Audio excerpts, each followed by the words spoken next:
ನೀನು ಸ್ವಲ್ಪ ಒಳಗೆ ನಡಿ. ಆಯ್ತು.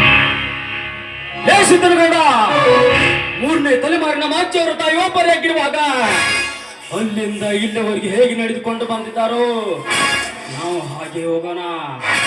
ಅದರಲ್ಲಿದೆ ಸಮಸ್ಯೆ ಇದೆ, ಎಲ್ಲೊಂದು ಸಮಸ್ಯೆ ಇದೆ. ಇಡೀ ದರ್ಪವೇ ಕಾಳಿಂಗ ಸರ್ಪವಾಗೆ ಎಡೆ ಎತ್ತಿ ನನ್ನ ತಲೆಯಲ್ಲಿ ಆಡುತ್ತಿರುವಾಗ ಕಲೆ ಎಂಬ ಬಲೆಯಲ್ಲಿ ನಿಲುಕದ ನಕ್ಷತ್ರದಂತೆ ಕಂಗೊಳಿಸುತ್ತಿರುವ ಆ ನಿನ್ನ ಸರ್ವ ಹತ್ಯೆಯನ್ನು ಯಾವ ಹೊತ್ತಿನಲ್ಲಾದರೂ ಕುಕ್ಕಬೇಕೆಂದು ಈ ನನ್ನ ಆಸೆ. ಅಂದರೆ ನನ್ನ ಸಂಪತ್ತಿನ ಮೇಲೆ ನಿನ್ನ ಆಸೆ? ಹೌದು, 3 ತಲೆಮಾರಿನ ಆಸ್ತಿಯಿಂದಲೇ ನಮ್ಮಿಬ್ಬರ ಮಧ್ಯೆ ಹೊತ್ತುಕೊಂಡಿದ್ದ ಬೆಂಕಿ ಆರಬೇಕಾದ್ರ ನಮ್ಮಿಬ್ಬರಲ್ಲಿ ಒಬ್ಬರು ಸಾಯಲೇಬೇಕು. ಅಂದಾಗ ನನ್ನ ಆತ್ಮಕ್ಕೆ ಶಾಂತಿ. ಆ ಸಾವನ್ನು ಏಕೆ ಬಯಸ್ತೀಯ ಸೋದರ? ಇದಕ್ಕೆ ಧರ್ಮ ಮೆಚ್ಚುವುದಿಲ್ಲ. ನನ್ನ ತಂದೆ ತಾಯಿಗೆ ಸೇರಬೇಕಾಗಿತ್ತು, ನನಗೆ ಸೇರಿದೆ. ನಿನ್ನ ತಂದೆ ತಾಯಿಗೆ ಸೇರಬೇಕಾಗಿತ್ತು, ನಿನಗೆ ಸೇರಿದೆ. ನಮ್ಮಿಬ್ಬರು ತಂದೆಯರು ಸರಿಯಾಗಿ ಬಯಸಿಕೊಂಡು ಇಲ್ಲಿವರೆಗೆ ಬಂದಿದ್ದಾರ. ಮತ್ತೆ ಹೆಣ್ಣು ಆಸ್ತಿಯ ಕದನ ಸಾಧ್ಯವಿಲ್ಲ. ಈ ಸಿದ್ದನಗೌಡ ತಾಳ್ಮೆಯನ್ನು ಕಳೆದುಕೊಂಡಿರುವಾಗ ನೀನು ದಿನನಿತ್ಯ ಮಾಡುತ್ತಿರುವ ಮೋಸ, ವಂಚನೆ, ಕಪಟ ಇದನ್ನೆಲ್ಲವನ್ನು ನೋಡಿ ಸಾವಿನ ಮನೆಯಲ್ಲಿ ಸಾಹುಕಾರರಾಗಬೇಕೆಂದಿದ್ದೇನೆ. ಲೇ ಗೌಡ, ಮರ್ಯಾದೆಯಿಂದ ಗಂಡು ಮಕ್ಕಳಿಲ್ಲದ ನೀನು ನಿನ್ನ ಎಲ್ಲ ಆಸ್ತಿಯನ್ನು ನನ್ನ ಹೆಸರಿಗೆ ಬರೆದುಕೊಡು. ನಿನ್ನ ಒಬ್ಬಳೆ ಮಗಳನ್ನು ನನ್ನ ಸ್ವಂತ ಮಗಳಿಗಿಂತ ಹೆಚ್ಚಾಗಿ ನೋಡಿಕೊಳ್ತೇನೆ. ಮೇಲಾಗಿ ಅವರಿಗೆ ದೊಡ್ಡ ಹೊರ ನೋಡಿ ಮದುವೆ ಕೂಡ ಮಾಡಿಸ್ತೇನೆ. ನೀನೇನಾದ್ರೂ ಇದಕ್ಕೆ ಒಪ್ಪದೆ ಹೋದ್ರೆ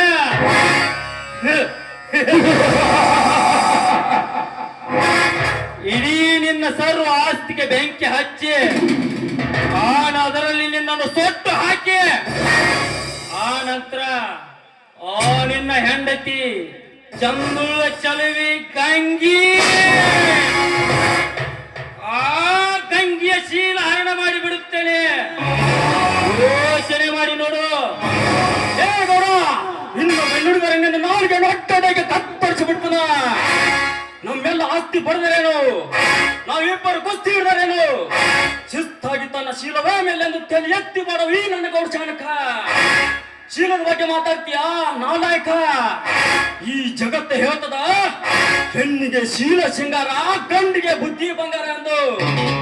ಅಂತ ಬಂಗಾರದ ಬುದ್ಧಿಯನ್ನು ಕಳೆದುಕೊಂಡು ಶೀಲದ ಬಗ್ಗೆ ಮಾತಾಡ್ತಿಲ್ಲ. ನಾಚಿಕೆ ಆಗುದ್ರು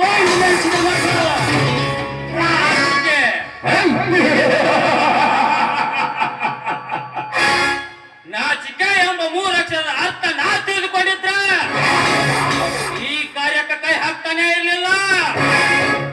ನೀನೀಗ ಸಹಿ ಹಾಕ್ತೀಯೋ ಇಲ್ಲೋ ಅಷ್ಟೇ ಹೇಳು. ಹಾಕುವುದಿಲ್ಲ.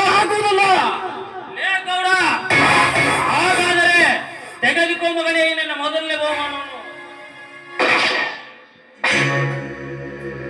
ಈಗಲಾದರೂ ಸಹಿ ಹಾಕಲಿ.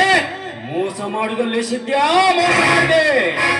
ನಾನು ನಿನ್ನ ಕೊಂದ ತೀರ್ಪಿನ ಜಯಿಸಿದ್ಯ.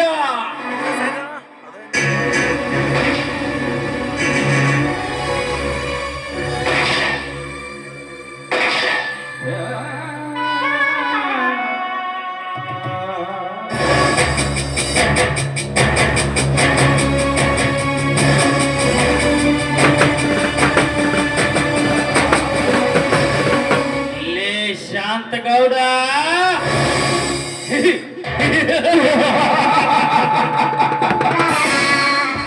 ನೀನು ಕೊಟ್ಟುತ್ತ ನಿನ್ನ ಮಂಟಪದೊಳಗೆ ಸೇರೋದ್ರೊಳಗಾಗಿ ಆ ನಿನ್ನ ಹೆಂಡತಿ ಶೀಲ ಸೊಯ್ದು ಬರ್ತೇನೆ. ಆ ನಂತರ ನಿನ್ನ ಹತ್ತಿರ ಸಹಿ ತೆಗೆದುಕೊಂಡು ಹೋಗ್ತೇನೆ. ನೋಡ್ತಾ ಇರೋ.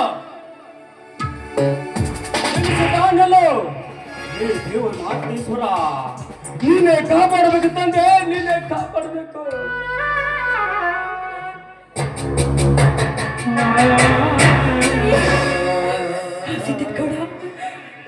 ಶೀಲ ಹಾಳು ಮಾಡು ಬಂದನ್ರಿ.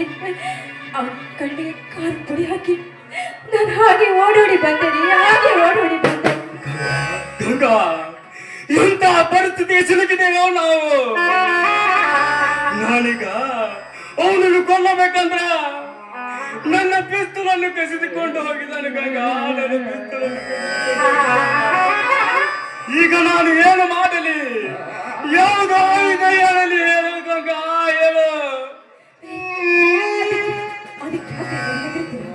ನನ್ನ ಕೈಲಿ ಹಿರಿದಾದ ಚಾಕು ಇದೆ, ತಗೊಳ್ರಿ. ಇದನ್ನ ನಿಮ್ಮ ರಕ್ಷಣೆಗಂತ ನೀವು ಇಟ್ಕೊಳ್ಳಿ.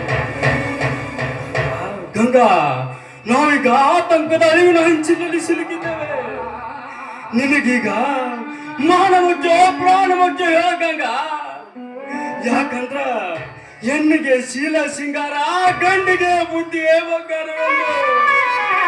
ಹೇಳ ಗಂಗಾ, ಹೇಳು. ನಿನಗೆ ಮಾನ ಮುಚ್ಚೋ ಪ್ರಾಣ ಮುಚ್ಚೋ? ನನಗೆ ನನ್ನ ಶೀಲವೇ ನನಗೆ ಮುಖ್ಯ. ನನಗೆ ನನ್ನ ಶೀಲವೇ ಮುಖ್ಯ.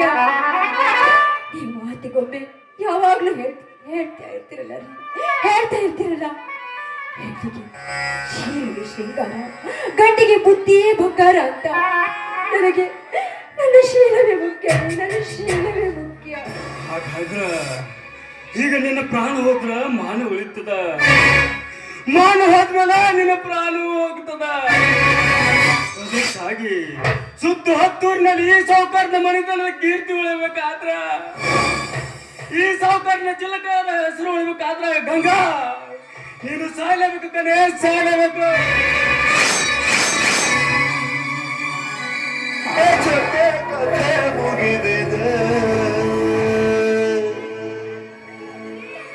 ವಿಧಿಯ ನಾಟಕ, ವಿಧಿಯ ನಾಟಕ, ಓ ವಿಧಿಯ ನಾಟಕ. ನನ್ನ ಕೊನೆಗೂ ನನ್ನನ್ನೇ ಕೊಂದು ಬಿಟ್ಟಿರೇ. ಇದನ್ನು ಬಿಟ್ಟು ಬೇರೆ ದಾರಿ ಇಲ್ಲ ಗಂಗಾ ನನಗ. ಈಗ ನಿನ್ನ ಪ್ರಾಣ ಉಳಿಸಬೇಕಂತ ಕಾದಿದ್ರ ಈ ಸಿದ್ಧಂದದಿಂದ ಶೀಲ ಉಳಿಯುತ್ತಿಲ್ಲ ಗಂಗಾ, ಶೀಲ ಉಳಿಯುತ್ತಿರ್ಲಿಲ್ಲ. ಇದು ನಿನ್ನ ಮಾಡಿದ ಪ್ರಶ್ನೆ ಆಗಿತ್ತು. ನನಗೀಗ ಕೊಲೆಗಾರನನ್ನು ಪಟ್ಟ ಕಟ್ಟಿದರೂ ಚಿಂತೆ ಇಲ್ಲ. ಹೆಣ್ಣಿಗೆ ಶೀಲ ಸಿಂಗಾರ, ಇದು ನನ್ನ ಮನದ ಮಾಡಿದ ಪ್ರಶ್ನೆ. ಜೈ ಭಾರತೇಶ್ವರ.